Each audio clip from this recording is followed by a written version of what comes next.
ગુજરાતમાં વરસાદની ભારે આગાહી, રેડ એલર્ટ અને તંત્રના તમામ ઉદ્ધમા વચ્ચે વરસાદ કેવો રહ્યો? શું ખરેખર લોકોએ રજા માણી છે કે પછી જેવું તંત્રએ કહ્યું હતું એ જ પ્રકારનું થયું છે? સંતા કુકડી રમ્યો છે કે પછી ધોધમાર વરસ્યો છે? એની વાત કરવી છે. આખા ગુજરાતના વરસાદનો ચિતાર બતાવવો છે. જે રીતે તંત્રની તૈયારી હતી, શું એ પ્રકારનો વરસાદ વરસ્યો છે કે પછી આટલા જ વરસાદને સહન કરવાની આપણી તૈયારી છે? નમસ્કાર, અખાડા સાથે હું છું મનીષ અને આજે વાત વરસાદની કરવી છે. એક એવી હિરોઈનની વાત કરવી છે જે હિરોઈન તો નથી, પરંતુ હિરોઈનને ટક્કર મારે તેવી ચર્ચામાં રહે છે. એ પોલીસ કર્મી નથી, પરંતુ પોલીસ કર્મચારીઓને હંફાવે તેવી તાકાત રાખે છે. એ કેરેક્ટરની પણ વાત કરવી છે. સૌથી પહેલા વાત વરસાદની અને વરસાદની ઘાતની કરવી છે. અમદાવાદ અને વડોદરાના માથે એક મોટી ઘાત હતી, પણ કલેક્ટરની તૈયારીઓ આખા રાજ્યભરમાં અલગ અલગ કલેક્ટરોએ કરી. મોટાભાગના જિલ્લામાં કલેક્ટરોએ રાત્રે જ મેસેજ વાયરલ કર્યા, જાહેરાત કરી દીધી કે તમામ સ્કૂલોમાં આવતીકાલે રજા રહેશે. શુક્રવારનો આજે દિવસ અને રજા જાહેર કરી દેવામાં આવી. અમદાવાદમાં 8 ઇંચ જેટલા વરસાદનું અનુમાન હતું. દિવસ પૂર્ણ થયો ત્યાં સુધી વરસાદે સંતા કુકડી રમ્યો છે. ક્યાંક વરસ્યો, એક ઝાપટું આવ્યું અને ઠેર ઠેર પાણી કર્યું, પરંતુ ત્યારબાદ તડકો ઉઘડ્યો. પણ થયું શું? તંત્રએ અપાયેલા એક દિવસીય વેકેશનની હવા નીકળી ગઈ. જો કે મધ્ય અને દક્ષિણ ગુજરાતમાં અનેક જિલ્લાઓમાં ધોધમાર વરસાદ વરસ્યો છે. ક્યાંક ધોધમાર છે તો ક્યાંક ધીમી ધારે. વરસાદી આ માહોલ વચ્ચે જોવા જેવી વાત એ છે કે હજુ તો ડૂબીને કળ નથી વળી એવા સુરતમાં તંત્ર ભૂંગળા લઈને બજારમાં ઉતરી પડ્યું. ભાઈ, તમે તમારો સામાન પહેલા માળે ચડાવી દેજો, કારણ કે વરસાદ આવે છે અને આ વખતે ફરી એકવાર ડૂબેલા રસ્તાઓ અને ઘર સુધીના બેવડાવતા પાણી જોવા મળ્યા. અહીં અમદાવાદમાં પણ કુદરતે જોર ખેલ કર્યો. ક્યારેક તડકો નીકળ્યો, ક્યારેક ઘનઘોર વાદળ અને ક્યારેક વાદળોની સંતા કુકડી. અહીંયા જબરદસ્ત વરસાદ વરસતો હોય, થોડે દૂર જુઓ તો તમને વાદળો ગાયબ જોવા મળે, ધોમ ધકતો તાપ જોવા મળે. આ જ પ્રકારનું વાતાવરણ આજે રહ્યું છે.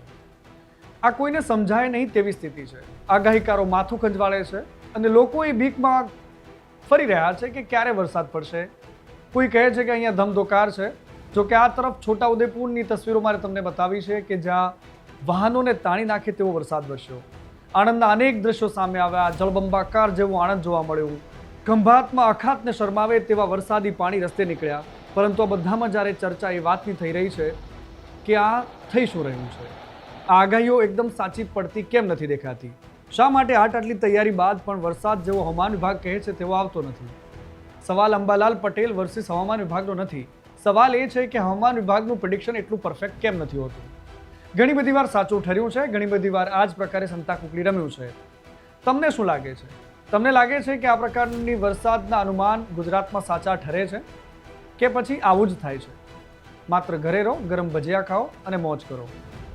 તમને જે પણ લાગે છે અમને કોમેન્ટ કરીને જણાવજો.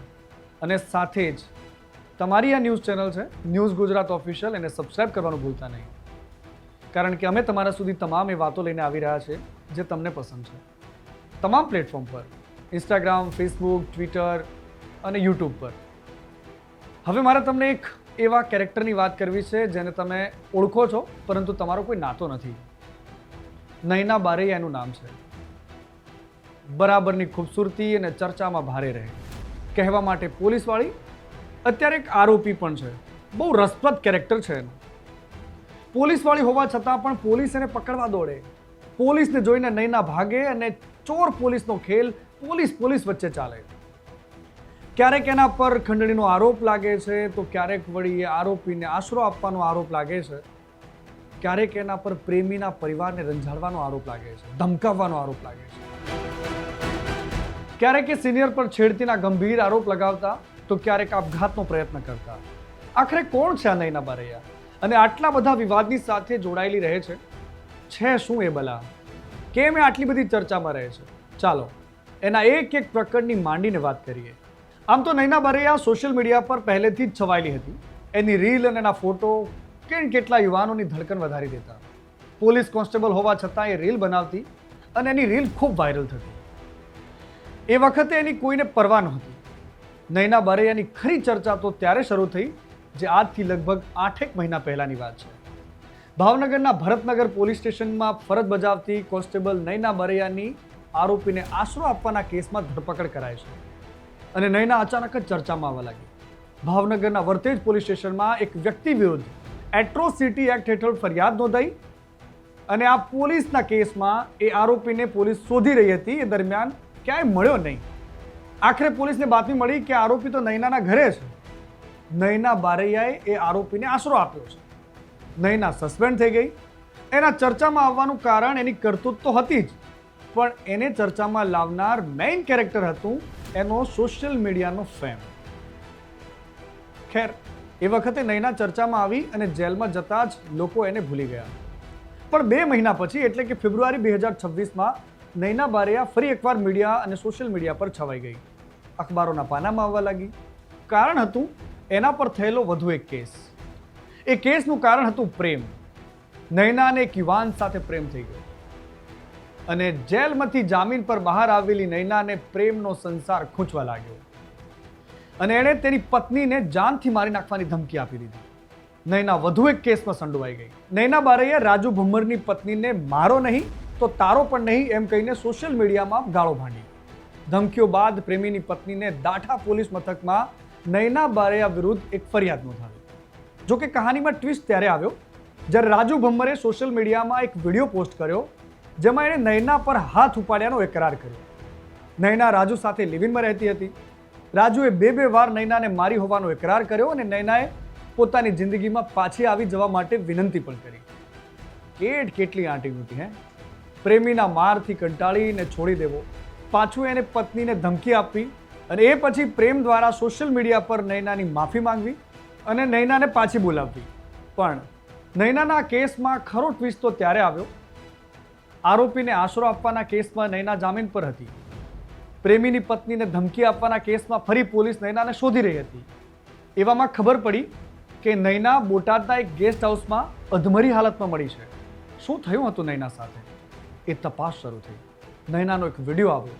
આ વિડીયોમાં નૈના બારૈયા દ્વારા બોલાયેલા શબ્દોએ હડકંપ મચાવી દીધી.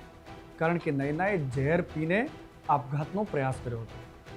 એક સસ્પેન્ડેડ પોલીસ કોન્સ્ટેબલે આપઘાતનો પ્રયાસ કર્યો હતો અને એ પણ ડીવાયએસપીના ત્રાસથી. આત્મહત્યાનો પ્રયાસ કરતા પહેલા નૈના બારૈયાએ એક વિડીયો બનાવ્યો અને વાયરલ કર્યો. આ વિડીયોમાં એણે ભાવનગરના ડીવાયએસપી રીમા ઝાલા પર ગંભીર આરોપ લગાવ્યા. નૈના બારૈયાએ વિડીયોમાં કહ્યું કે ડીવાયએસપી રીમા ઝાલા તેને સતત માનસિક ત્રાસ આપતા હતા, ખોટા કેસમાં ફસાવવાનો પ્રયાસ કરતા હતા અને એટલા માટે ફરી એકવાર ચર્ચામાં આવી. નૈનાની હોસ્પિટલમાં ટ્રીટમેન્ટ થઈ હતી.